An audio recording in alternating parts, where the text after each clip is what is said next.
بسم اللہ الرحمن الرحیم۔ السلام علیکم پاکستان۔ ناظرین، آپ دیکھ رہے ہیں آواز بہاولپور نیوز چینل اور میں ہوں آپ کا میزبان احمد محمود۔ ناظرین، جیسا کہ آپ سب جانتے ہیں کہ ہم آپ لوگوں کے لیے آج کی شخصیت پروگرام لے کر آیا کرتے ہیں۔ آج میں آپ کو جس شخصیت کا تعارف کروانے جا رہا ہوں، آپ کسی تعارف کے محتاج نہیں ہیں۔ میرے ساتھ موجود ہیں محمد افضل صادق صاحب، ایڈوکیٹ ہائی کورٹ، اور آپ پہلے پراسیکیوٹر رہ چکے ہیں۔ آپ 2016 میں بار کے جنرل سیکرٹری خانپور رہ چکے ہیں۔ آپ 2018 میں صدر بھی رہ چکے ہیں بار کے، اور اس سے کے علاوہ آپ ممبر یونین کونسل کے چیئرمین بھی رہ چکے ہیں۔ اور صحافت کے حوالے سے بات کریں تو آپ پچھلے 20 سالوں سے مختلف شعبوں میں اور صحافت میں رہ چکے ہیں۔ آج ہم سیاست کے حوالے سے بات کریں گے، بار کے حوالے سے بات کریں گے، اور بتاتے چلیں آپ کو کہ آپ نیکسٹ ان ٹینور میں ایم پی اے کے امیدوار بھی ہیں۔ آئیے بات کرتے ہیں۔ السلام علیکم سر۔ جی وعلیکم السلام۔ کیسے ہیں آپ؟ جی میں ٹھیک ہوں، آپ ٹھیک؟ سر، اگر ہم تعلیم کے حوالے سے بات کریں تو دنیا کے اندر جتنے لوگوں نے کامیابی حاصل کی ہے تعلیم کی وجہ سے کی ہے، تو میں یہ جاننا چاہوں گا کہ آپ نے اپنی ابتدائی تعلیم کہاں سے حاصل کی، آپ کا تعلیمی سفر کیسا رہا؟ بسم اللہ الرحمن الرحیم۔ دیکھیں جی، دنیا میں تو یہ سچ ہے کہ ایجوکیشن جو ہے وہ کسی بھی انسان اور کسی بھی ملک اور کسی بھی معاشرے کی جو پہلی سیڑھی ہے جی وہ ایجوکیشن، اور بیسکلی لفظ علم تھا، علم کو ہم نے ایجوکیشن میں بدل دیا۔ تو یہ کہنا بھی ہے ہمارے بڑوں کا کہ علم حاصل کریں چاہیں تو اس کے لیے چین جانا پڑے، وہاں پہ ایجوکیشن کا لفظ نہیں ہے، جی علم کا ہے۔ علم کا ہے۔ تو بدقسمتی سے اب ہمیں ہمارے ملک میں جو سلسلہ چل پڑا وہ ڈگریوں اور ایجوکیشن کا تو ہے، لیکن علم جو ہے وہ نہیں ہے۔ علم ہونا چاہیے تاکہ علم جو ہے وہ آگے بندہ کسی کو دے بھی سکے۔ ایجوکیشن حاصل کرنا ضروری ہے تاکہ معاشرے اور ملک اور یہاں کے رہنے والے نسلوں کی جو ہے وہ بہتری آ سکے۔ میں نے کہاں سے حاصل کی؟ بیسکلی میری پیدائش جو ہے وہ صادقآباد کا علاقہ ہے، ایک بھونگ۔ اچھا۔ تو جب یہاں پہ سیلاب آیا تو ہم لوگ وہاں پہ شفٹ ہو گئے۔ 73 میں یہاں پہ سیلاب آیا تھا۔ اچھا سر۔ تو وہاں پر میری جو ہے وہ 1978 میں میری پیدائش ہوئی ہے۔ ٹھیک۔ تو میں بھونگ کا جو ہے وہ رہنے والا ہوں، صادقآباد کا۔ تو ایجوکیشن جو میں نے میٹرک کیا ہے وہ یہاں سے ہائی اسکول سے۔ اچھا۔ اس کے بعد یہ اپنا خانپور میں ہائی اسکول ہے۔ تو گریجویشن جو ہے وہ خانپور ڈگری کالج ہے یہاں سے۔ تو یونیورسٹی میں جب اپنا اسلامیہ یونیورسٹی میں نے لاء کے لیے یہ کیا، پھر صحافت میں نے یہاں گریجویشن میں بھی ماسٹر کیا، اپنا صحافت مضمون رکھا، ایک شوق تھا۔ اچھا۔ تو یہ شوق اس لیے پیدا ہوا کہ ایک ڈرامہ دیکھا تھا 90s کی، ایک ڈرامہ چلتا تھا شبیر جان کا، جس میں ایک صحافی ہوتا تھا۔ اچھا۔ وہ اللہ کے جو مظلوم بندے ہیں یا جن کے ساتھ ظلم ہوتا تھا، تو وہ شبیر جان ایک اداکار تھے، آپ لوگوں نے تو شاید نہ دیکھا ہو جو ہماری ایج کے ہیں، انہوں نے وہ دیکھا ہے کہ وہ کام کرتا تھا۔ تو بعد میں پتہ چلا کہ یہ اس کو صحافی کہتے ہیں۔ اچھا۔ تو لہٰذا میں نے گریجویشن میں اپنا سبجیکٹ جو ہے وہ صحافت رکھا۔ اور جب میں پیپر گریجویشن مین بی اے جب میں کر رہا تھا، تو جب ہمارے نگران سمیت اور اسٹوڈنٹ سمیت 7 لوگ تھے اور میں اکیلا پیپر دینے والا تھا۔ اچھا۔ تو ہمارے پروفیسر ہوتے تھے طاہر صاحب یا ڈگری کالج میں۔ اچھا۔ تو یہ ایک شوق بنا چلا اور پھر صحافت کی۔ لیکن جو صحافت فلموں اور ڈراموں میں ہے یہ نظر آتی ہے، یہاں اس سے بالکل ٹوٹل مختلف ہے۔ جو لوگ ہم فیلڈ میں یا سسٹم میں ہم لوگ چل رہے ہیں وہ بالکل مختلف ہے۔ وہاں فلموں میں ڈراموں میں دیکھ کے ایک شوق تو پیدا ہوتا ہے، اسی لیے کہتے ہیں کہ فلم اور ڈرامہ جو ہے وہ اچھا کریکٹر ہونا چاہیے تاکہ انسان اس کی سوچ لے کر یا اس کا کوئی خیال لے کر اچھا عمل کر سکے۔ ٹھیک سر، یہ تو صحافت کے حوالے سے بات کی، تعلیم کے حوالے سے بات کی، تو آپ کو وکیل بننے کا شوق کیسے پیدا ہوا؟ آپ کے والد صاحب نے کہا وکیل بننا یا آپ کو خود شوق تھا؟ میرے بچپن سے 3 شوق تھے۔ ایک فوج میں جانا، ایک جب میں پڑھ رہا تھا کوئی میٹرک کے آگے پیچھے کی بات ہے، ڈرامہ یہ دیکھا ہے، فوج میں جانے کا شوق ہوتا تھا کہ پاک فوج جو ہے فوج میں جانا ہے۔ صحافت کے ایک ڈرامہ دیکھا، اس سے موٹیویشن ہوئی جو میں آپ کو پہلے عرض کر چکا ہوں۔ تو ابھی میں نے گریجویشن کیا تھا تو ایک فلم آئی تھی جس میں ایک خاتون اداکارہ تھی اچھا جو مختلف جیلوں کے وزٹ کرتی تھی، تو وہ جا کے وہ لوگ جن کا کوئی سننے والا نہیں تھا، وہ سالوں سے جیلوں میں پڑے ہوئے تھے، اور وہ کسی نہ کسی ظالم کی یا کسی نہ کسی وڈیرے کی، جس طرح یہ کریکٹر میں دکھاتے ہیں، تو وہ جا کے وہاں ان کی مدد کرتی تھی، تو وہ جو ہے وہ ان کے کیس لڑتی تھی۔ تو بعد میں وہ دیکھ کے شوق ہوا کہ یہ وکیل ہے، تو اس کو دیکھ کے مجھے کسی نے نہیں کہا، یہ صحافت اور وکالت اور یہ ساری چیزیں جو ہے ایک ڈرامے کا ایکٹ دیکھ کر، فلم کا ایکٹ دیکھ کر وہاں سے شوق پیدا ہوا۔ فوج میں میرا جو ذاتی شوق تھا، صحافی ہے، تو میں یہ پوچھنا چاہوں گا کہ ایک اچھے وکیل میں کیا خصوصیت ہونی چاہیے، کیا دیکھتے ہیں؟ اچھے وکیل میں خصوصیات، اگر تو وہ اپنا ارن کرنا چاہتا ہے، اگر تو اپنے اس کے ذاتی ارننگ کے حوالے سے آپ بات کر رہے ہیں، تو اچھے وکیل کو، اچھا وکیل پیشہ ور ایڈوکیٹ جو ہوتا ہے، اس کو اپنے شعبے سے جو ہے وہ مخلص ہونا چاہیے، اور جب وہ اپنے شعبے سے مخلص ہوگا تو اپنے کلائنٹ سے بھی مخلص ہوگا۔ تو وکیل کو یہ چاہیے کہ وہ اپنی محنت کرے، محنت کر کے اپنے کیس کو بہترین تیار کرے، اور وہ عدالت میں جا کر جو ہے وہ انصاف دلائے۔ ایک عجیب سا کنسیپٹ لوگوں کے ذہن میں بن گیا ہے کہ وکیل جو ہے وہ شاید سارا کچھ غلط کہتے ہیں، یا وکیل جو ہے وہ جھوٹ کہتا ہے۔ ایسی بات قطعی نہیں ہے، شاید کہ آپ کے اس چینل کی وجہ سے کسی کے بات یہ ذہن سے یہ نکل جائے، جی بالکل، لیکن آہستہ آہستہ یہ چیزیں اثر کرتی ہیں۔ وکیل وہی کرتا ہے جو اس کو اس کا آ کے کلائنٹ کہتا ہے، جی بالکل، ٹھیک ہے، کلائنٹ نے آ کے کہنا ہے کہ ہمارا یہ پرابلم ہے، اب وکیل نے اپنے کلائنٹ سے جو ہے وہ مخلص ہونا ہے، اب وہ اس کو بچانے کے لیے وہ تمام حربے استعمال کرتا ہے، بالکل، وہ بکس کا بھی سہارا لیتا ہے، وہ لاء کا بھی سہارا لیتا ہے، وہ اعلیٰ عدالتوں کے نظائر جو پرنسپل ہوتے ہیں ان کا بھی سہارا لیتا ہے۔ اب جھوٹ جو بولتا ہے، وہ جو کلائنٹ ہے وہ آگے بولتا ہے۔ اب کہیں پہ قتل ہوا ہے، اب وکیل وہیں پہ نہیں ہے، اب کسی ایک قتل کرنے والا دو پارٹیز ہیں، ایک قاتل ہے ایک مقتول ہے، اب وکیل تو وہاں پہ نہیں ہے، دونوں وکیل نہیں ہیں، قاتل نے بھی وکیل کرنا ہے اور مقتول کا بھی وکیل ہونا ہے، ٹھیک ہو گیا۔ اب دونوں وکیل ہیں، اب بتا کون رہا ہے؟ ایک طرف سے کمپلیننٹ ہے، دوسری طرف سے ایکیوز ہے، تو قصور جو ہے وہ وکیل کا نہیں ہے، وہ بتانے والے کا ہے۔ ایف آئی آر کہاں درج ہوتی ہے؟ تھانے میں ہوتی ہے، تو اس میں وکیل کا کیا قصور ہے؟ ایف آئی آر تو تھانے میں درج ہو گئی، وہ آ گیا، وکیل نے اپنا کیس جو ہے وہ عدالت میں پرسو کرنا ہے۔ اور پھر ایک اور نئی بات یہاں پہ بن گئی ہے، میں آپ کو ایک دلچسپ بات بتاتا ہوں، آپ معاشرے کا حصہ ہیں، کہ ڈکیتی اور رابری یہ ایسے کیسز ہیں کہ کوئی بھی وکیل یا جج یہ نہیں کہہ سکتا کہ ہم نے، اب الزام کس پہ اوپر آتا ہے کہ جی یہ عدالتیں جو ہیں وہ ان کو چھوڑ دیتی ہیں۔ عدالتیں کیسے چھوڑ دیتی ہیں؟ عدالتیں تب چھوڑتی ہیں جب مدعی آ کے بیان دیتا ہے، ڈکیتی میں جب مدعی آ کے بیان دیتا ہے کہ یہ میرا ملزم نہیں ہے، تو عدالت اس کا کیسے ٹرائل کر سکتی ہے؟ عدالت کے آ کے کسی نے شہادت دینی ہے، اس نے کہنا یہ میرا ملزم ہے، تب عدالت نے اس کو سزا یا جزا دینی ہے۔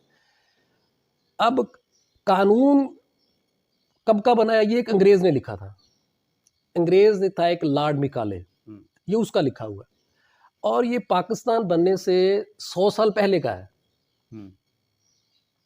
آپ کی پی پی سی اور سی آر پی سی، یہ پاکستان، آپ کے علامہ اقبال اور قائد اعظم بھی پیدا نہیں ہوئے تھے، یہ انگریز کا لکھا ہوا ہے۔ اب اس میں امینڈمنٹس ہم لوگوں نے اپنی جو ضرورت کے تحت تھی وہ ہم کرتے رہے، اب اس میں چینجنگ ہونی چاہیے، کوئی بھی نہیں کر رہا۔ تو اچھے وکیل کو جو ہے وہ محنت کرنی چاہیے، اچھے وکیل کو اپنا کیس تیار کرنا چاہیے، لیکن لوگوں کا یہ جو کنسیپٹ ہے کہ وکیل جھوٹ بولتا ہے، جھوٹ پیچھے سے آ کے جو بندہ ہے جو اپنا کیس آ کے بتاتا ہے وہ جھوٹ بولتا ہے، اور وکیل اپنے کلائنٹ کو اس کی، کیونکہ اس نے کیس لڑنا ہوتا ہے، جو اس نے بتایا ہوتا ہے اس کے اوپر بات کرتا ہے، اور لوگوں نے یہ ذہن بنا دیا کہ یہ جو ہے وکیل جو ہے وہ جھوٹ بولتا ہے۔ خیر ایسی کوئی بات نہیں۔ سر بار اور بینچ کے تعلق کو آپ کس نظر سے دیکھتے ہیں؟ دیکھیں بار اور بینچ یہ دو چیزیں نہیں ہیں. جس طرح میاں اور بیوی یہ کہتے ہیں نا کہ دو ہیں، دو نہیں ہیں، وہ ایک ہیں. بار اور بینچ ایک ہی ہے. بار اور بینچ کی ایک بات چلتی آ رہی ہے کہ لوگ کہتے ہیں کہ یہ دو ہیں، یہ دو نہیں ہیں. یہ ایک اس طریقے سے ہیں. اس کی ایگزامپل میں آپ کو اس طرح سے کوٹ کرتا ہوں کہ وکیل نے اپنا کیس کورٹ کے سامنے پیش کرنا ہے، یہ ہوگی بار. جی. وکلا بار ہو گئی. جی. جوڈیشلی جو ہے وہ بینچ ہو گیا. اب جج جو ہے، جو جوڈیشل افسر ہے، اس کو جو کیس پلیڈ کرنا ہے وکیل نے وہ ہو گیا، یا اس کے پاس فوجداری کیس میں جو مثل آتی ہے پولیس کی طرف سے اس نے کرنا ہے. اب رہی ان کے تعلقات کی بات. تعلقات اچھے ہونے چاہیے. اچھے تعلق ہی سے معاشرے میں بہتر انصاف آ سکتا ہے. ان کے اچھا آپس میں لحظان ہوگا، ایک دوسرے کی بات کو سمجھیں گے تو معاشرے کے لیے بہتری ہوگی اور انصاف میں آسانی ہوگی. بار اور بینچ کے جو تعلقات ہیں وہ اچھے ہی رہتے ہیں. بار نے ہمیشہ ہی بینچ کے لیے قربانیاں دی ہیں.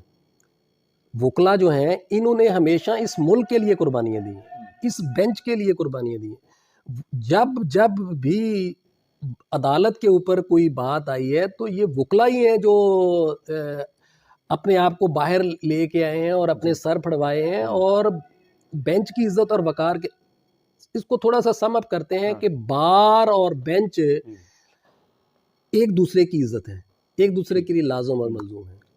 تو جوڈیشل افسر کا بھی کوئی ذاتی کیس نہیں ہوتا، وہ بھی انصاف کے لیے کر ہوتا ہے. وکیل کا بھی کوئی ذاتی کیس نہیں ہوتا، وہ بھی انصاف کے لیے کر ہوتا ہے. لیکن کہیں کہیں آ کے ٹکراؤ پیدا ہو جاتا ہے کسی نہ کسی بات پر. کمیاں کوتاہیاں ہر جگہ پر ہوتی ہیں. وکیل بھی انصاف کے لیے بات کر رہا ہوتا ہے. لہٰذا ہر کسی کی سوچ ایک جیسی نہیں ہو سکتی. قانون سے ہٹ کر بعض اوقات کچھ چیزیں ایسی ہوتی ہیں کہ جہاں قانون کچھ کہہ رہا ہوتا ہے لیکن حالات اور سرکمسٹانسز کے اس کے مختلف کہہ رہے ہوتے ہیں. جوڈیشل افسر کی مجبوری ہوتی ہے کہ وہ جو مثل ہے، جو لکھ کے ریکارڈ اس کے سامنے ہے، وہ اس پہ فیصلہ کرتا ہے. وکیل جو ہے وہ کہتا ہے کہ تھوڑا سا جذبات کی رو میں جاتا ہے کہ اس کے ساتھ ایسا ہوا ایسا ہوا. لہٰذا تعلقات بہتر ہونے چاہیے، اچھے ہی ہونے چاہیے، کیونکہ عدالتیں اور وکیل انصاف کے لیے ہیں. اور انصاف کس کے لیے ہے؟ عام بندے کے لیے. اور عام بندے کے لیے جو ہے وہ انصاف تبھی ہوگا جب بار اور بینچ کے تعلقات بہتر ہوں. ٹھیک. سر وکیل معاشرے کی اصلاح کے لیے کیا کردار ادا کر سکتا ہے؟ ایز اے قانون دان کیا کہیں گے آپ؟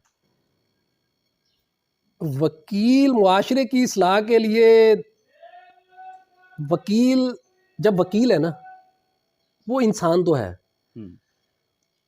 تو وکیل کو زیادہ جب ایز اے انسان وہ سوچے گا تو پھر معاشرے میں بہتر کردار ادا کر سکے گا. تو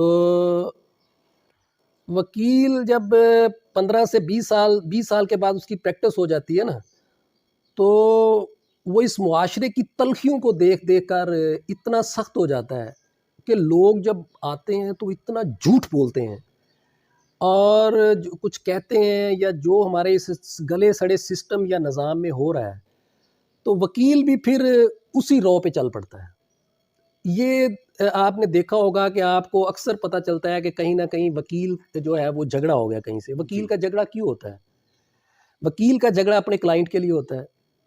وکیل کیونکہ اپنے حق کو اور اپنے کلائنٹ کے حق کو سمجھتا ہے کہ وہ اس کے لیے کیا کر سکتا ہے. اب وکیل کوئی سرکاری ملازم تو نہیں ہے، وکیل سرکاری ملازم نہیں ہے. وکیل فری کیس بھی لڑتا ہے. ایک وکیل وہی کیس 20,000 میں لڑتا ہے. اعلیٰ عدالتوں میں چلے جائیں وہی کیس جو ہے وہ 2 لاکھ میں ہے، 2 کروڑ میں بھی ہے. یہ پیک پیسٹی ہے ایک عام بندے کی. اب ہوتا کیا ہے کہ پولیس ہے، یہ پے لے رہی ہے، تنخواہ لے رہی ہے، وہ پبلک سرونٹ ہے. لیکن جب وہ کہیں نہ کہیں آ کے کچھ اس طرح کا کام کرتی ہے تو وکیل کو پتہ ہوتا ہے کہ یہ اب زیادتی کر رہی ہے. ٹھیک ہے، تو وہیں پہ وکیل کا جو ہے وہ پولیس کو کہتا ہے کہ آپ یہاں پہ زیادتی کر رہے ہو. اسی طرح مختلف ڈپارٹمنٹ، ہر ڈپارٹمنٹ میں سارے نہیں، ہر ڈپارٹمنٹ میں اچھے لوگ بھی ہیں، لیکن پورے سسٹم میں بھیڑیے بیٹھے ہیں. ٹھیک ہے، وکیل جو ہے وہ اپنی آنکھ نکال کے بھی آنکھ کھول کے اگلے سے آنکھ میں آنکھ ملا کے بات کرتا ہے، جو دوسرے اختیار رکھنے والے لوگوں کو جو ہے وہ ہضم نہیں ہوتی. ٹھیک ہے، اس لیے وکیل کے اوپر ایک یہ ایلیگیشن لگ جاتا ہے کہ وکیل جو ہے وہ زیادتی کرتا ہے. وہ اپنے لیے زیادتی نہیں کرتا، وہ انصاف کے لیے وہ کام کر جاتا ہے جو عام آدمی نہیں کر سکتا. بالفرض آپ کے ساتھ، آپ صحافی ہیں، آپ کے ساتھ زیادتی ہوئی ہے، آپ وکیل کے پاس آتے ہیں، ہمیں آ کے بتاتے ہیں کہ آپ کے ساتھ زیادتی ہوئی ہے، ہمیں پتہ چل جاتا ہے مختلف جگہوں سے کہ آپ کے ساتھ زیادتی ہوئی ہے. اب جو جوڈیشل افسر ہے، یہ جج ہے، وہ باہر عوام میں نہیں جاتا، وکیل عوام میں جاتا ہے. اب وکیل کو پتہ ہے کہ اس کے ساتھ زیادتی ہوئی، آگے وہ جج کو آگے بتاتا ہے کہ جی اس کے ساتھ یہاں پہ زیادتی ہوئی ہے. اب جج کیا دیکھتا ہے؟ جج دیکھتا ہے کہ جو مثل پولیس تیار کر کے لائی وہ اس کے باہر نہیں جا سکتا. اب ہر انسان کے اندر ایک اور انسان ہے، اس کو ضمیر بھی ہم کہہ سکتے ہیں. جب وہاں پہ زیادتی ہو رہی ہوتی ہے تو وہ کہتا ہے کہ یہ ظلم ہو رہا ہے، اب میں آپ کے لیے جو لڑوں گا. بخیر اس کو یہی سم اپ کرتے ہیں کہ وکیل جو ہے انسان بھی ہے، وکیل کو ایز اے انسان اور انسانیت کے ناطے بہتر قدم جو ہے وہ اٹھانے چاہیے جس سے معاشرے کی بہتری ہو سکے. سر ایک اور امپورٹنٹ سوال ہے، پاکستان کی عدالتوں میں کیس سست روی کا شکار کیوں ہو جاتے ہیں؟ اس کی کیا خاص وجہ ہے؟ پاکستان کی عدالتوں میں کیس سست روی کا شکار اس کی وجوہات بہت ساری ہیں. لیکن پاکستان میں جو عدالتیں کام کر رہی ہیں نا، جو اس وقت عدالت ہے وہ ہے سیشن کورٹ، جس کو ہم ایڈیشنل سیشن کورٹ کہتے ہیں یا مجسٹریٹ کورٹ ہے. ٹھیک ہے، تو ہائی کورٹ میں ٹرائل نہیں ہوتا، ہائی کورٹ میں ٹرائل نہیں ہوتا. ہائی کورٹ میں صرف ایک ٹرائل ہوا ہے، وہ ذوالفقار علی بھٹو صاحب کا. ہائی کورٹ میں ٹرائل نہیں ہوتا، ہو سکتا ہے لیکن بہت کم. ٹھیک ہے، تو پاکستان کی عدالتیں، آپ نے یہ کہا کہ سست روی کا کیوں شکار ہے، اس میں مختلف کیسز کو یا تو آپ اسپیسیفائی کر لیں. آپ کی سپریم کورٹ ہے، آپ کی ہائی کورٹ ہے، وہاں پہ اپیلیں جاتی ہیں.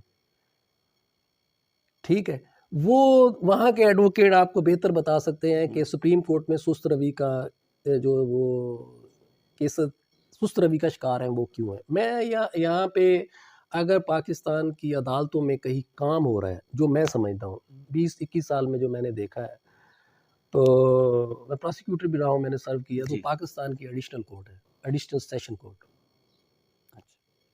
وہاں پہ کام ہو رہا ہے اور وہ بالکل دل جمی سے کام کرتے ہیں. وہاں پہ سست روی کا کوئی ایسا نہیں ہے. اور جو مجسٹریٹ ٹرائل ہے، ان کے پاس کیسز اتنے ہوتے ہیں کہ ڈیلی کی کاز لسٹ جو ہے وہ 300 کیس کی ہوتی ہے، وہ ان کے اوپر سائن ہی کرتے جائیں تو ان کا ٹائم پورا ہو جاتا ہے. ٹھیک. سر آپ جنرل سیکرٹری بھی رہے ہیں، صدر بھی رہے ہیں بار کے، جی تو میں ڈیولپمنٹ کے حوالے سے بات کروں گا اور سیاست کے بھی حوالے سے بات کروں گا. تو آپ اپنے ٹینور میں جنرل سیکرٹری تھے، کیا ڈیولپمنٹ کرائی؟ جب پریزیڈنٹ تھے کیا ڈیولپمنٹ کرائی؟ اور بار کے کیا مسائل ہیں؟ دیکھیں، بار کے مسائل، ہم تحصیل لیول کے ڈسٹرکٹ رحیم یار خان کی 4 تحصیلیں، ہم تحصیل خانپور میں بیٹھے ہیں. یہاں پہ ایز اے جنرل سیکرٹری آپ کے پاس کوئی فنڈ تو ہوتا نہیں کہ ہمارے پاس کوئی فنڈ آئے. ہمارے پاس کوئی ایسا فنڈ نہیں ہے. گورنمنٹ بھی اگر کوئی دل کرے تو یہ چودھری شجاعت اس میں پرویز لائی دور میں کچھ فنڈنگ ہوئی تھی. اچھا. تو اس کے بعد بھی کوئی ہوئی ہے تو 1 مہینے کا خرچہ جو ہے، 1 منتھ کا خرچہ، وہ ملازم کا، وہاں بار روم بوائے کا، وہ سارا سسٹم کا تقریباً 50-60 ہزار روپے خرچہ ہو جاتا ہے. تو وہ وکلا بیچارے اپنے ہی فنڈ سے اکٹھا کرتے ہیں. اچھا. تو وہ اکٹھا کر کے اپنے سسٹم کو جو ہے آگے چلاتے ہیں. اس میں کوئی ایسی خاص بات نہیں ہے کہ فنڈنگ کہیں سے نہیں ہو رہی ہوتی. تو وہاں پہ کچھ ایسے معزز جوڈیشل افسران کے تبادلے ہو جاتے ہیں، ان کو پھر الوداعی تقریبات دینی ہوتی ہے، 1,00,000-1.25 روپیہ اس پہ خرچہ آ جاتا ہے. تو بڑی مشکل سے یہ سلسلہ ہوتا ہے، ہم اس کو پورا کرتے ہیں. ٹھیک. تو اس میں ایز اے عہدے دار، بار عہدے دار، ہم وہاں پہ ایسا پلیٹ فارم ہوتا نہیں ہے کہ کچھ کر لیں، تو کوئی ایسی بات نہیں ہے. تو ایز اے صدر جو ہے ایک آنر ہے کسی بھی وکیل کی جس بار کا وہ ممبر ہوتا ہے اس کی یہ خواہش ہوتی ہے، اور یہ بہت بڑی خواہش ہوتی ہے کہ وہ اس بار کا جو ہے نا وہ پریزیڈنٹ بنے اور جنرل سیکرٹری بنے. سارے دوست باری باری بن رہے ہیں تو ایک آنر ہوتی ہے، اس میں کوئی ایسی خاص بات نہیں. ٹھیک بس اللہ تعالیٰ خیر کرے. ٹھیک. جو سر وکیل خان جی، خانپور کو ضلع بنوانے کے لیے وکلا برادری کوئی کردار ادا کری اور سیاستدان بھی؟ وکلا برادری پاکستان خانپور کو ضلع بنانے میں ہم کیا کر سکتے ہیں؟ یہ ایک انتظامی میٹر ہے، یہ انتظامی معاملہ ہے. خانپور کی آبادی جو اس وقت ہے وہ تقریباً 12 سے 13 لاکھ ہے، جو تحصیل کی آبادی ہے. اچھا تو یہ 29 یونین کونسلیں ہیں، اچھا 28 ہیں یا 29 ہیں. ہم، تو تحصیل خانپور جو ہے وہ ضرورت تو ہے، لیکن انتظامی معاملات ہیں اس کے. بن جائے تو بہتر ہے. وکلا بھی اپنا کردار اس میں ادا کریں گے، کر سکتے ہیں. بہت سی تنظیمیں یا چھوٹی چھوٹی تنظیمیں ہیں جو ضلع بحالی کے حوالے سے، خانپور 1935 میں سے رجسٹر کرا ہے، ٹھیک تو اس حوالے سے کوئی باتیں ہیں وہ کر رہے ہیں. ضلع بحال ہو جائے یا ضلع بن جائے ایک ہی بات ہے، ٹھیک خوشی کی بات ہے. ٹھیک. سر آپ چیئرمین رہے ہیں تو آپ اپنے حلقے میں کیا ڈیولپمنٹ کروائی آپ نے؟ دیکھیں جی، آپ کا اپنے ٹینور میں چیئرمین میں پیپلز پارٹی سے تھا. اچھا تو بدبختی یہ ہے کہ اگر آپ ایم پی اے بھی بن جائیں تو لیکن آپ کی جو رولنگ پارٹی ہے یا رولنگ ایسے کہہ لیں کہ جو ایم پی اے ہیں یا ایم این اے ہیں، جی آپ کی حکومت نہیں آئی وفاق میں یا صوبے میں، ٹھیک تو آپ کو آپ کونسلر سے بھی برے ہیں. یہ ہمارے ملک کی سیاست ہے.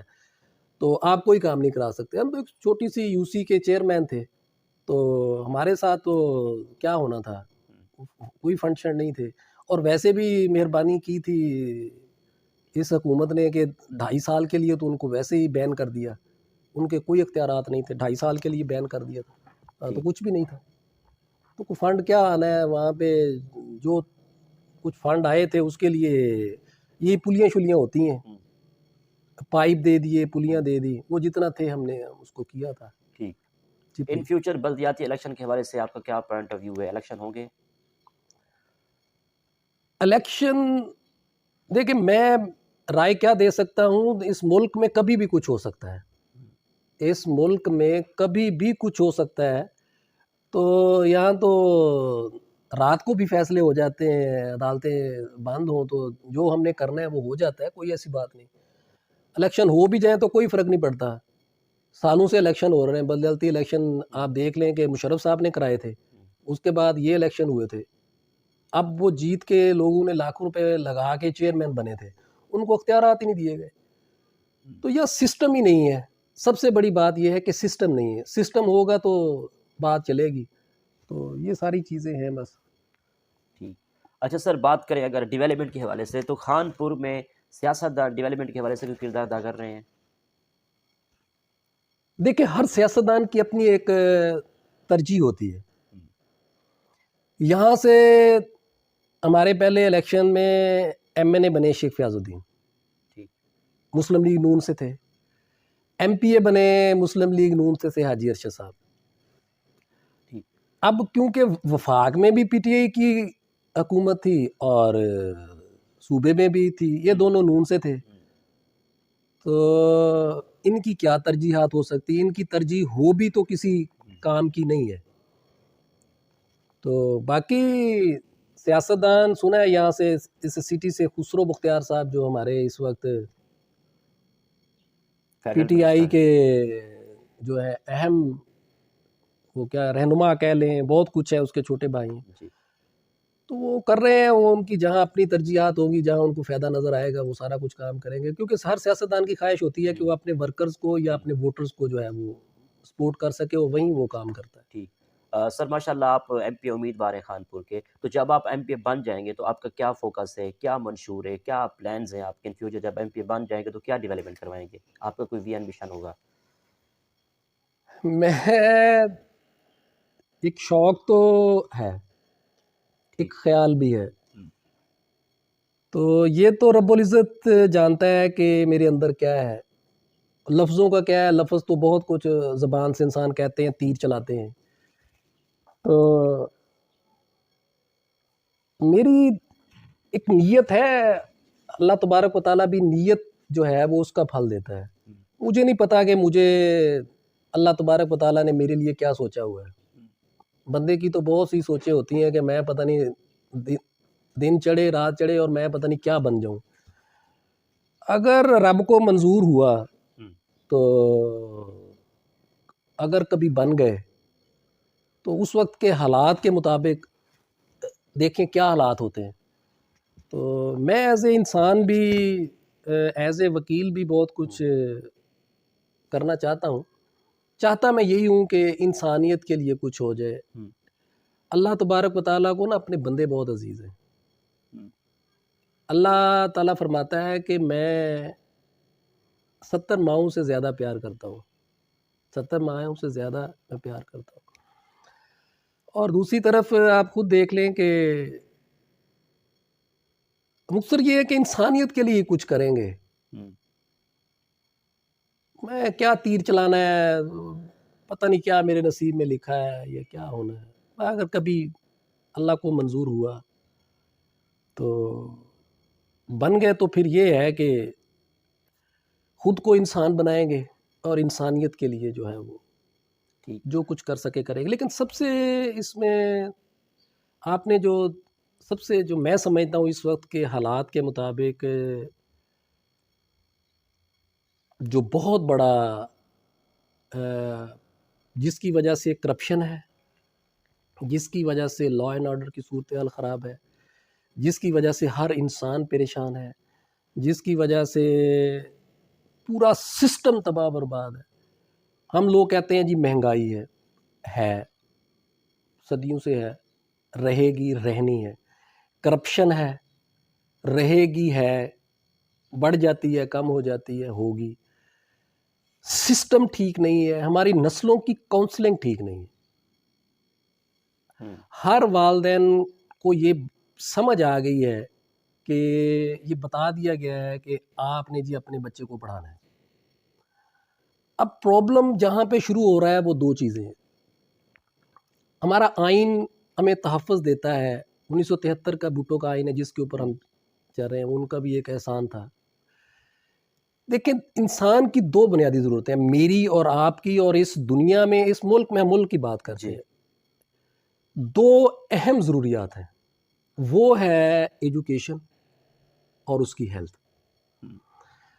اب یہ اسٹیٹ کی ذمہ داری، لیکن بدقسمتی سے اسٹیٹ جو ہے وہ بری طرح ناکام ہے. آج سے نہیں، سالوں سے. یہ نہیں کہ عمران خان آیا ہے تو اس کی وجہ سے جو ہے وہ یہ چیزیں نہیں ہیں. اب حالات کچھ زیادہ برے ہو گئے مہنگائی کی وجہ سے.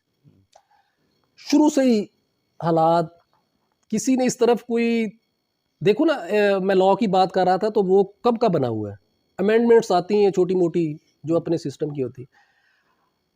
اب ہر والدین کی یہ خواہش ہے کہ وہ اپنے بچوں کو بہتر سکول میں پڑھائے. جی یہ ٹھیک ہے، یہ آئین بھی حق دیتا ہے، ریاست کی بھی یہ ذمہ داری ہے. لیکن کہاں پہ پڑھائے، کہاں پہ پڑھائے؟ سرکاری اسکولوں میں پڑھانا چاہیے نا. آپ خانپور میں دیکھ لیں، 1976 میں ڈگری کالج بنے ہیں، ابھی تک وہی ہیں. ابھی کوئی کمرے شمرے بن رہے ہیں. یہاں خانپور کا ڈگری کالج ہے 1976 میں بنا ہے خواتین طلباء کے لیے. وہاں پر 4000 کی اسٹرینتھ ہے. اور یہ کب بنا تھا؟ جب تحصیل خانپور کی آبادی تھی، تحصیل کی آبادی تھی 3 لاکھ یا 2.5 لاکھ. اب تحصیل کی آبادی ہے 13 لاکھ. کالج وہ ایک ہی ہے. اچھا، اگر یہ پرائیویٹ سیکٹر نہ ہو، اب والدین نے تو اپنے بچوں کو پڑھانا ہے، تو اسٹیٹ نے کہاں دیے ادارے؟ اسٹیٹ نے، حکومتوں نے وہ ادارے کہاں پہ دیے؟ جس کو پوچھ لو وہ تیر مارتا ہے، ہم نے یہ کر دیا، ہم نے. خانپور ڈگری کالج آپ ابھی چلے جائیں، 4000 طلباء پڑھتی ہیں صرف 4 کلاسوں میں. 4 کلاسیں وہاں پہ. وہاں پہ سٹاف کی تعداد ہے 11. اچھا، ٹوٹل پروفیسرز جو خواتین پڑھا رہی ہیں وہ 11 ہیں. اب وہ سپیکر میں بھی لے کے بچوں کو لیکچر دے تو وہ پورا نہیں آ سکتا. خیر ایجوکیشن بہت بڑا بحران ہے. حکومتوں کو چاہیے کہ وہ ایمرجنسی بنیاد پر ایجوکیشن کو بہتر کرے، ایجوکیشن کے بہترین ادارے بنائے. جب کوئی بھی والد یا والدین اپنے بچوں کو پرائیویٹ پڑھاتے ہیں تو ان کے لیے مسائل آتے ہیں. ان کے پاس یا اگر وہ عام تنخواہ ہے، وہ 20,000 لیتا ہے تو وہ بچے کو کیسے پڑھائے گا؟ بچے آہستہ آہستہ اگلی کلاسوں میں چلے جاتے ہیں تو وہ پرائیویٹ جو کالجز کی فیس ہے وہ ہزاروں میں ہے، پھر لاکھوں میں ہے. کہاں سے دے گا؟ یقیناً کرپشن کرے گا، یقیناً پریشان ہوگا، یقیناً حالات کو دیکھ کر کوئی اس طرح کا کام. یہی آپ کی ہیلتھ کا ہے. ہیلتھ کس نے دینی ہے؟ شفا رب نے دینی ہے، لیکن ہیلتھ جو ہے وہ سرکار کی ذمہ داری ہے. یہ ہمارا جو خانپور ٹی ایچ کیو ہے جی یہ 1974-75 میں بنا تھا. سلاب یہ جب ڈیمولش ہوگی، ہر چیزیں ڈسٹرائے ہو گئیں، تو اس کے بعد یہ ایڈ آئی تھی ایک امریکہ کی، کوئی نواب صاحب تھے، انہوں نے یہ بنایا. اس کے بعد بلڈنگیں بنتی رہی ہیں، سٹاف نہیں ہے. صحیح. تو یہاں کوشش کرتے ہیں، یہاں ایم پی ایم یہ شفیع صاحب انہوں نے کافی کوشش کر کے یہاں ایک یہ کیا ہے سلسلہ. یہاں دل کا اگر کوئی مریض ہوتا تھا تو فوری طور پر اس کو رحیم یار خان ریفر کر دیتے تھے. 40 منٹ میں جاتے جاتے بندہ ویسے اللہ کو پیارا ہو جاتا تھا. تو ہیلتھ اور ایجوکیشن کو بہتر کرنا ہوگا. اس سے کرپشن بھی کم ہو سکتی ہے. اور اس وقت جو سب سے برے حالات جا رہے ہیں، اللہ تعالیٰ رحمت کرے ڈاکٹروں کے اوپر. جب کوئی ہماری یہاں میڈیسن، اس کے اوپر بھی آپ کوئی میڈیسن آپ یقین مانیں کہ کام ہی نہیں کرتی. اینٹی بایوٹکس اتنی کمپنیوں کے ہیں اور کچھ نہیں ہے، کوئی سسٹم نہیں ہے، کوئی سزا نہیں ہے. برا تو ویسے برا ہے، اس کا کوئی یہاں کچھ کر نہیں سکتا. ایجوکیشن کو بہتر کریں، سرکار کو بہتر کرنا چاہیے، ہیلتھ کو بہتر کرنا. فرض کریں میرا اور آپ کا بچہ بیمار ہو جاتا ہے، خدا نخواستہ اس کو کوئی والد بیمار ہو جاتا ہے، کہاں پہ لے کے جائیں گے؟ پرائیویٹ ہی لے کے جائیں گے. اب پرائیویٹ کتنی دفعہ فیس بھر لیں گے، کتنی دفعہ آپ وہاں پہ کر لیں گے. تو اس وجہ سے جو حالات ہیں، ہر بندہ جو پریشان ہے. اب مہنگائی نے ویسے بیڑا غرق کر دیا. امیر تو ویسے امیر ہے، وہ کبھی اس کا پیٹ نہیں بھرنا. بالکل. سر ذوالفقار علی بھٹو کے بارے میں آپ کیا کہیں گے؟ دیکھیں جی، ذوالفقار علی بھٹو صاحب بہت بڑی قائدانہ صلاحیتوں کے وہ مالک تھے. ان کے اندر ہم نے تو ان کو نہیں دیکھا یا ہم کو ان کو نہیں سن سکے، لیکن ان کی جو پالیسیز ہم نے دیکھی ہیں یا ان کو ہم نے دیکھا ہے یا پڑھا ہے، وہ ان کے اندر بڑی صلاحیتیں تھیں. وہ ایک ویژن رکھتے تھے اور بہت ہی خصوصیات اور بڑی قائدانہ صلاحیتوں کے مالک تھے. اللہ تعالیٰ ان کی مغفرت فرمائے. بہت عظیم انسان تھے. سر آنے والے دور میں بلاول بھٹو کی لیڈرشپ کو آپ کیسے دیکھتے ہیں؟ میرے دیکھنے سے بلاول بھٹو صاحب، میں نے بلاول بھٹو صاحب کو سنا ہے، ایک دو جگہ وہ آئے ہیں، میں ابھی ریسنٹلی ان کو سنا ہے. ان کے اندر کیونکہ وہ محترمہ بے نظیر بھٹو صاحبہ جو ہیں ان کے لختے جگر ہیں، اللہ تعالیٰ ان کی زندگی کرے. اس خاندان نے بڑی قربانیاں دی ہیں اس ملک کے لیے. تو بلاول بھٹو صاحب جو ہے وہ اپنی والدہ کی طرح، محترمہ شہید کی طرح اپنے اندر عوام کے لیے وہ درد رکھتے ہیں. اور جس بندے کے اندر درد ہوتا ہے نا، تو ان کی نیت ہے کہ وہ اپنے ملک کے لیے کچھ کر سکیں. ہر کسی کے اندر ہوتی ہے، ان کے اندر. آپ نے ان کا نام لیا ہے تو میں ان کے حوالے سے. سر صوبہ بہاولپور یا صوبہ ملتان، اس بارے میں آپ کا قانون دان ایز سیاست دان کیا پوائنٹ آف ویو ہے؟ دیکھیں جی، وہ کسی نے کہا کہ اولاد ہونی چاہیے یا باپ زندہ ہونا چاہیے. نام اس کا کوئی بھی ہو. اس وقت ہمارے اس جو ایک صوبے کی ضرورت وہ بہت زیادہ ہے. صوبہ بننا چاہیے. اگر صوبہ سریکستان بن جائے گا تو کیا فرق پڑ جائے گا؟ پھر کون سا کسی نے کسی کے گھر جا کے دانے دے آنے ہیں. صوبہ جنوبی پنجاب بن جائے پھر بھی کوئی فرق نہیں پڑتا. فرق یہ ہے کہ یہاں کے لوگوں کو ان کے مسائل حل ہوں. اصل مقصد تو یہ ہے نا. صوبہ کیا ہے؟ صوبہ ایک نام ہے. پاکستان بھی ایک نام ہے. یہ ہمارے جو حدوں کی، ہمارے حدود کی تعین کرتا ہے کہ یہ ہماری زمینیں ہیں یا ہمارے لوگ آسان زندگی بسر کر سکتے. اسی طرح صوبے ہیں. تو صوبہ بننا چاہیے، کسی بھی شکل میں بنے. لیکن کچھ لوگوں کی مخالفت کی وجہ سے یہ نام اور فلانا نام، سریکستان بن جائے ویل اینڈ گڈ، صوبہ جنوبی پنجاب بن جائے ویل اینڈ گڈ، صوبہ بحال ہو جائے ویل اینڈ گڈ. صوبہ بننا چاہیے تاکہ یہاں کے لوگوں کے لیے جابز آسان ہو سکیں، لوگوں کے لیے آسانی ہو سکے، بچوں کے لیے آسانی ہو سکے، لاہور کے دھکے نہ کھانے پڑیں. وہاں پر اپنا ایک ٹرینڈ ہے یہاں، اور یہاں کے لوگوں کا ایک جنریشن گیپ ہے، ان کی سوچ کا ایک اپنا سسٹم ہے. ٹھیک. سر تعلیم کے حوالے سے بات کی، قانون کے حوالے سے، سیاست کے حوالے سے. اب میں پوچھنا چاہوں گا کہ آپ کو ادب سے کتنا لگاؤ ہے؟ ادب باتوں میں پوچھنا ہے تو جتنا مرضی پوچھ لے. تو ادب سے لگاؤ ہونا چاہیے. ادب کی طرف ہمیں کسی نے لگایا ہی نہیں. کتابیں پڑھتے ہیں؟ کونسل جی بالکل پڑھتا ہوں جی. کتابیں کون نہیں پڑھتا. اچھا، آپ کے فیوریٹ رائٹر کون ہیں؟ میرے فیورٹ رائٹر شاعری میں پوچھ رہے ہیں یا شاعری میں جس طرح کا آپ کا اندر ہوتا ہے نا، جس طرح آپ کا اندر ہوتا ہے پھر آپ اسی طرح کی شاعری کو پسند کرتے ہیں. آج کل تو شاعری آپ کی ساری گوگل پہ پڑھی ہے. اب جب جو آپ کی اندر کی فیلنگز ہوتی ہیں آپ اس کو سننا شروع کر دیتے ہیں. آپ کے اندر اگر کوئی ایسے حالات ہیں کہ آپ کا اندر جلا ہوا ہے تو آپ کچھ اور سن لیتے ہیں. کبھی غزل سن لیتے ہیں، کبھی شاعری سن لی، کبھی فراز صاحب کو سن لیا، کبھی امجد اسلام امجد کو سن لیا، کبھی آپ غزل سننی ہے تو پھر نصرت فتح علی خان کو سن لیا.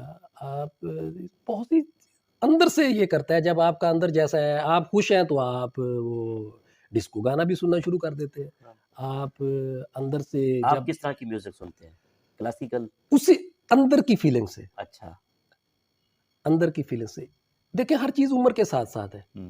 ایک طرف لوگ ہوتے تھے، بہت کم لوگ ہوتے ہیں جو ایک ہی شخصیت کو یا ایک ہی چیز کو پسند کرتے ہیں. ایک وقت تھا مائیکل جیکسن کو لوگ سنتے تھے، تو نصرت فتح علی صاحب کو سننے والے وہ بہت سے ہیں.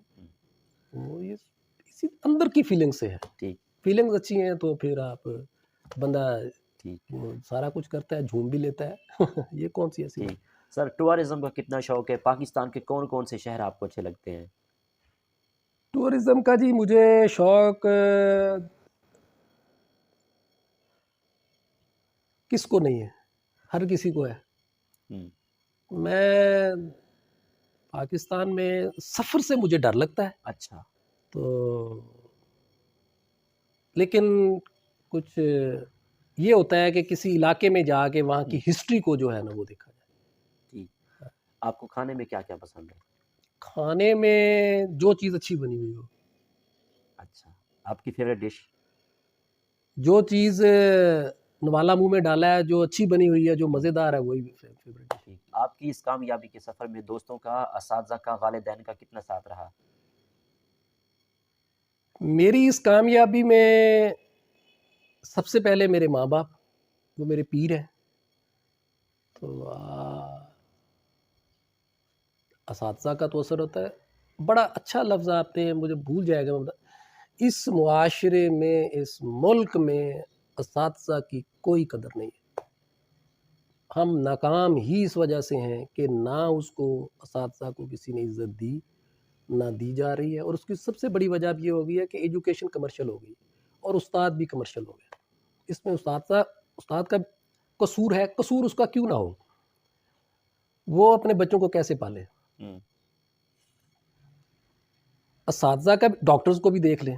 اب ڈاکٹرز کی تنخواہ ہے 1.5 لاکھ، اس کے ایکسپنسز کتنے ہیں.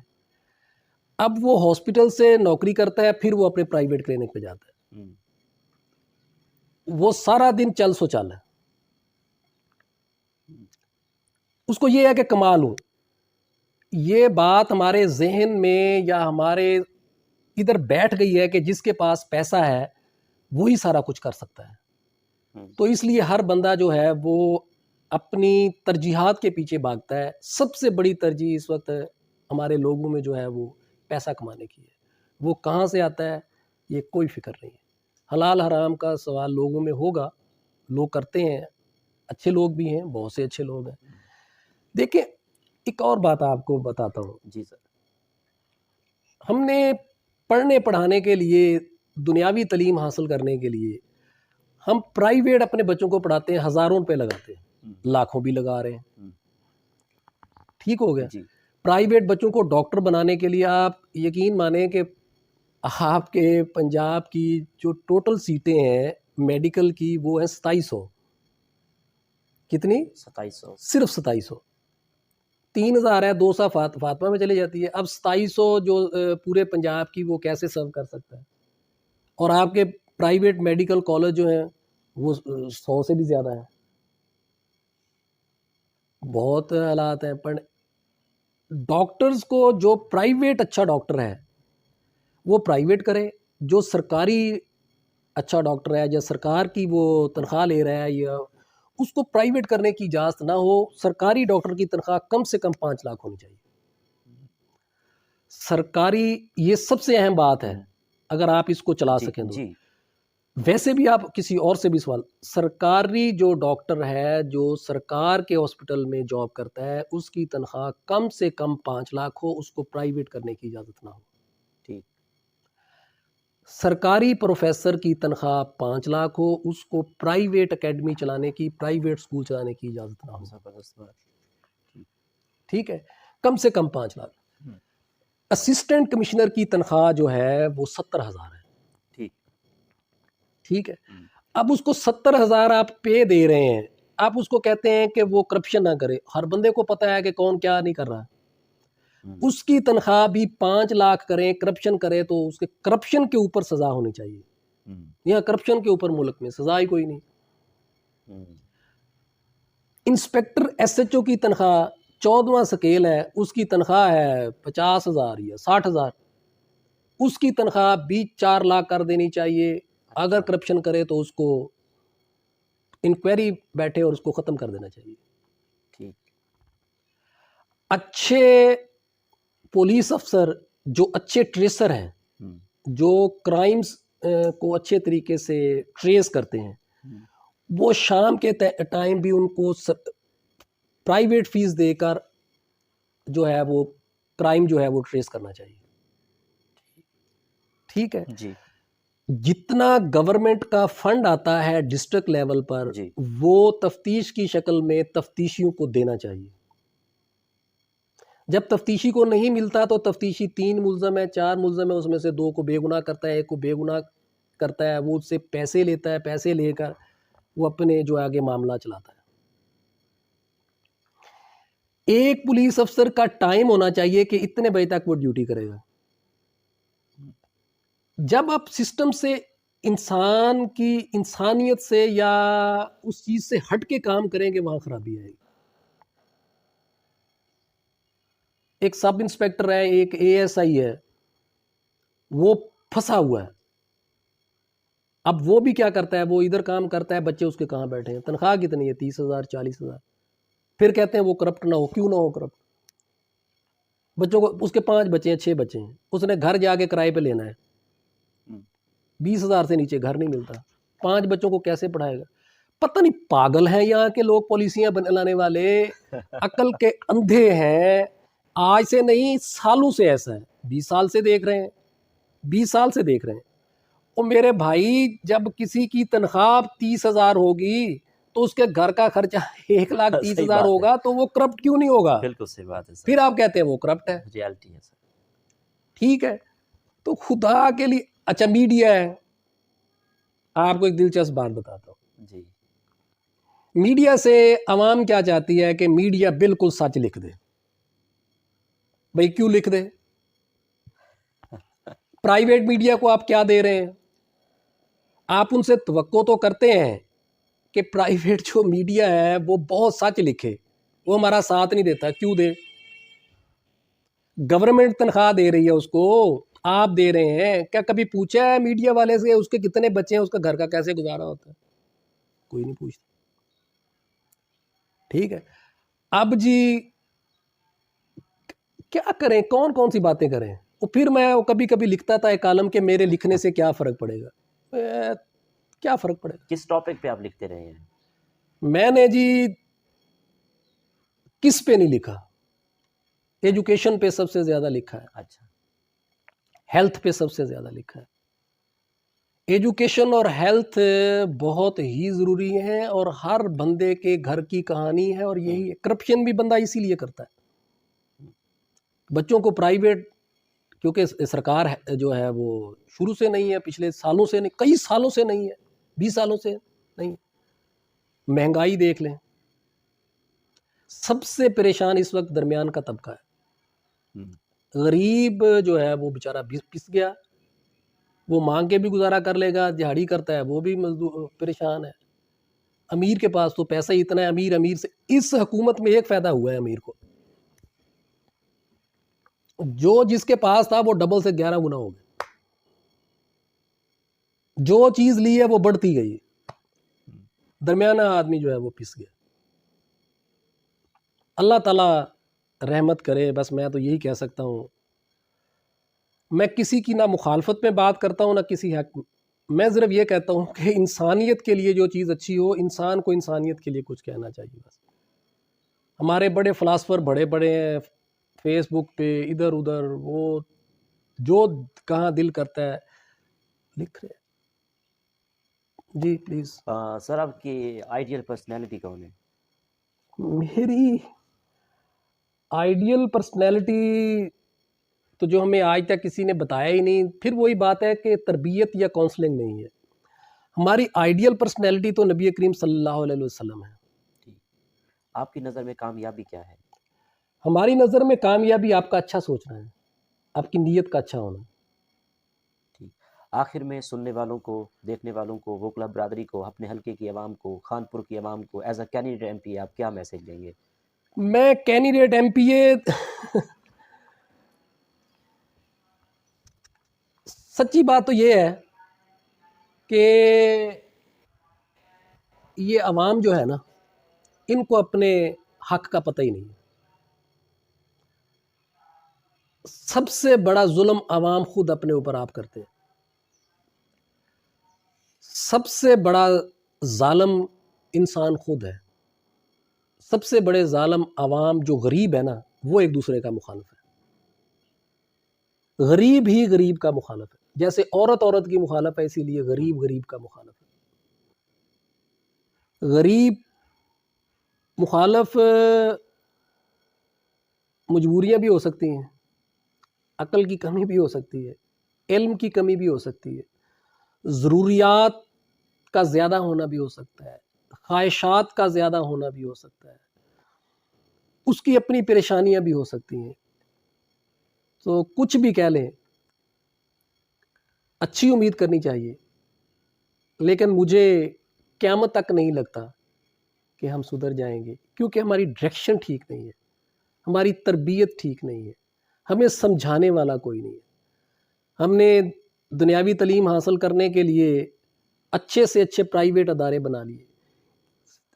ہم مولویوں تو کہتے ہیں کہ مولوی اچھے نہیں ہیں. مجھے یہ بتائیں کہ کیا گورنمنٹ نے کسی لیول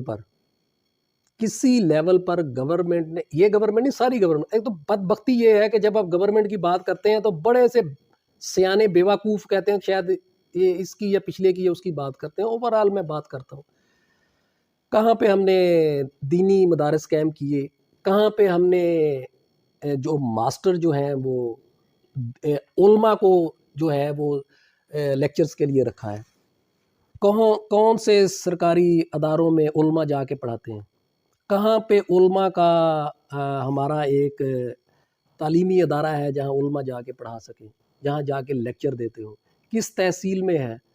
تو جو کچھ ہم لوگ بو رہے ہیں کاٹیں گے تو وہی، کہاں سے اچھی نسل لے آئیں گے؟